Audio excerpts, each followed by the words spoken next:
Good afternoon, dear children. I hope that you have watched the previous video, because related to that only I'll be continuing today on participles. Okay. I had explained to you what are participles. I had started with it, the kinds of participles. The first one, that was the present participle that I had explained. It is in the verb in the ing form.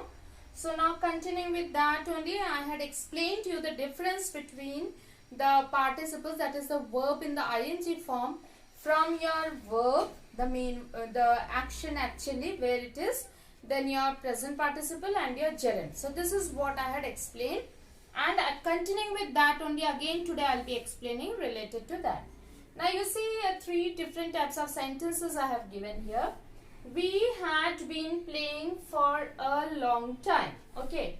So now here you see I'm looking only for the present participle, or I'm looking only for the verb in the ing form. Then I will be identifying whether the verb in the ing form is my present participle or not. Okay. So now here I have got here verb in the ing form. Now you read the sentence. We had been playing for a long time. Now that means that the action was going on. Right? So playing is coming under the action only. So here this had been playing. So that means it is in continuation which happened in the past. Right? When you consider your past tense, then this is your past perfect continuous tense. Right? So that means the word playing is coming under your verb. Right? Then the next one. They were playing in the park. Now again in this sentence I have used were. So that means the action took place in the past. So that is your past continuous. So that means my playing is also coming under my verb. Right? Then he has been playing. So again has been playing. Has is your present. Please remember the words, the clue words which I had taught you when we were doing tenses. Related to that only, now it is being easy for me to identify the tense over here. Okay. So please go back to your tense chapter. I made you all write over there the clue words that you require for the 4 different types of the present tense or past tense or your future tense. So it will help you. Okay. Now here has shows your present. So this is in my present continuous tense. Right? Present perfect continuous tense. Right? So now here this is the action. So that means in all the cases playing is actually a total verb. Right? It is not any other participle. Now let me frame some sentences like, now again we will be identifying whether it is in your verb form, whether it is in your gerund form, or whether it is in your participle form. Okay. The barking dogs disturb a lot. Now here in this sentence you see, the barking dogs disturb a lot. First you identify here the ing. Now you saw the ing. Okay, barking. Now what is it? Is it the action we are talking about, or is it actually giving as an adjective? So here the next we have dogs. Dogs is your noun. So that means how are the dogs? The dogs are barking. So here this barking has been not used as your verb, rather it has been used as your present participle. Okay? Or your participle adjective, what you call. Clear? And which is your verb over here? Your verb is actually disturb. This is your verb. Okay? So that means the barking dogs. This is your subject. Okay. This has been used as your subject. And how are the dogs? The dogs are barking. So here it has been used as your participle because it is actually qualifying the noun. It has even not been used as your gerund also, remember, okay? Because it is qualifying your dogs, which is your noun. Now let me write another sentence. The dog is barking. Now look at the action of the dog. What is the dog doing? The dog is barking, right? So that is your action. The dog is your subject. What is your action? Is barking. So that means here barking has been used as your verb, right? Now let me frame one more sentence.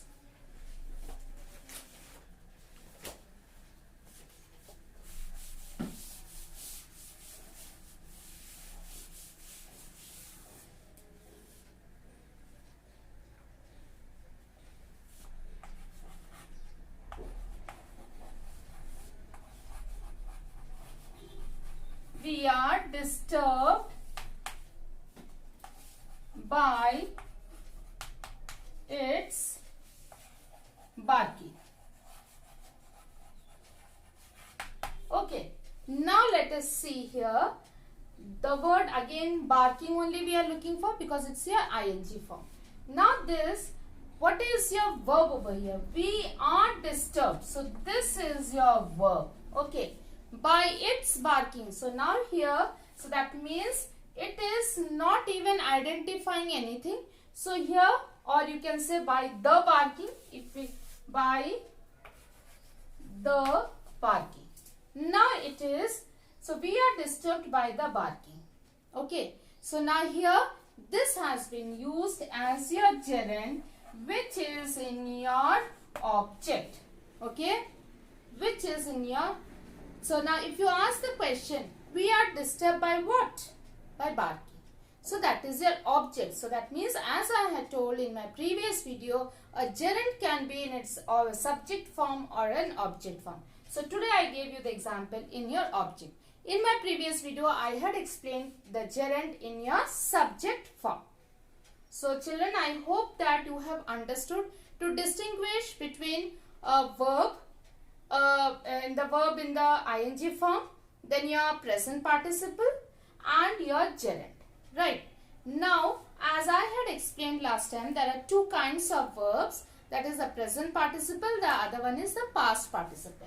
Now I am going to explain what is your past participle. Okay. Now this past participle, if you remember, if you recollect, we have always been using this past participle when we were doing tenses. In your present tense, past tense and your future tense. Okay. Now I will revive your that part. Okay. In your present tense, you had used the past participle when in your past perfect. Past perfect, you had has or have plus past participle. I used to write like this. This was in your present tense. Then in your past tense, had plus past participle. Okay. Then in your future tense, will have plus past participle. Right? Do you remember? So now this PP, which I used to write always, this is your this past participle, which comes in the third column when we are studying about the verb structure. First column, that is the base form of the verb. Second column, the past tense, and the third column is your past participle, which you have always been using, but you never identified under which heading you were using that, right? So now here we are identifying that it is coming under your participles. Now here past participle. So that means what? Has or have, like you has or have broken. Okay. Then had learned. So that means these are my words. Okay. these are my words of my past participle. Okay, so now here more of it I will be. So here these past participles are always used in the perfect tenses. Okay, PP is always used for your perfect tenses, right? So now here whenever we frame the sentence, like here, she has taken my pen, right? This is in my present perfect. Then he had gone to school, right? In my past perfect. Now they will have gone, drawn by now. Okay, now you look at these sentences. My past participle, okay, which are those? Taken, gone, drawn. These are the words which come under your past participle. Has, had, will, have, these showed that it is my perfect. Okay. Now has showed that this is my present perfect. Had showed that this is my past perfect. Will have shows that this is my future perfect. But actually what is the past participle? Taken, gone, drawn. So that means you have seen, okay, I have used all the similar ones. Okay. Now you see these are the irregular verbs. Okay. Now like you have your learned. So that means you can also use it as learned also.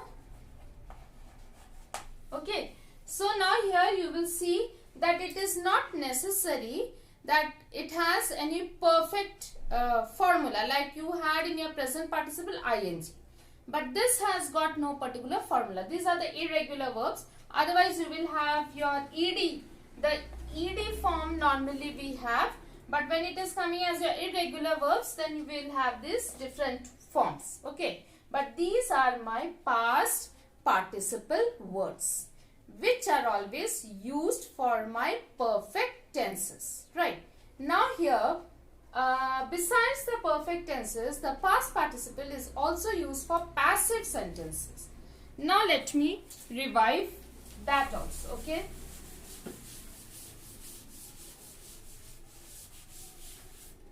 Now if I say I broke this pen, that means this is my active voice sentence. Okay, you have already studied that. Now this I will be changing into passive voice. How do I change that? This pen. Now since this is broke, it is my past tense. So keeping in mind that it is my past tense, I will be using this pen was broken by me. Okay. Was shows that the action is in the past. Right. Now since you have to identify, as I had explained to you when we were doing the active passive. First thing you have to identify when my action takes place. Is it in the past? Is it in the present? Or it is in the future?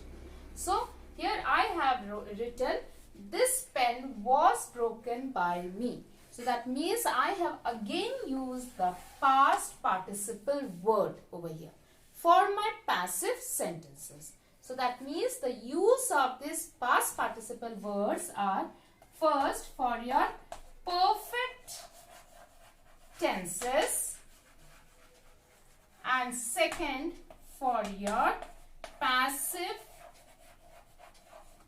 sentence, or you can say passive voice. Okay, these are the uses of your past participle. Now coming to the third one, as I had told you in my first video that we have the kinds of participles, the present participle, past participle and the perfect participle. Now coming to that, what is this perfect participle? Now this perfect participle. Now what is this? This is to emphasize an action which is completed before another action. Okay. So that means here two actions are completed. One was completed earlier and just before the second action, the first one was completed, which is related also. Okay. So now you like framing sentences. Having told the teacher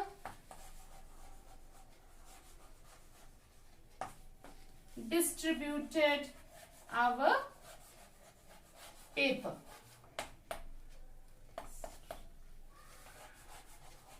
So that means before distributing the paper, the teacher told something. Okay, having told the action. Okay, so now here this word having will be used as your perfect participle, right? So having told, this is the action which took place before the teacher distributed the paper. So this is the first action, right? So our sentences mostly start in this manner to show that it is a perfect participle, because we are using the perfect participles word here, the have. Okay, so taking that in your continuous form, we start the frame the sentence having told, then or having said or having broken, she quickly went out. Okay, so this way we use this perfect participle. So now children, I hope that you all have understood. Please watch the video as well, go through your chapter, go through your exercise, and it's not a difficult one. There's no particular formula for this, but you have to understand the sentences which are framed to identify the different forms of these verbs. Okay, so please do watch the video carefully, go through the chapter and answer the exercises. So thank you and have a wonderful day.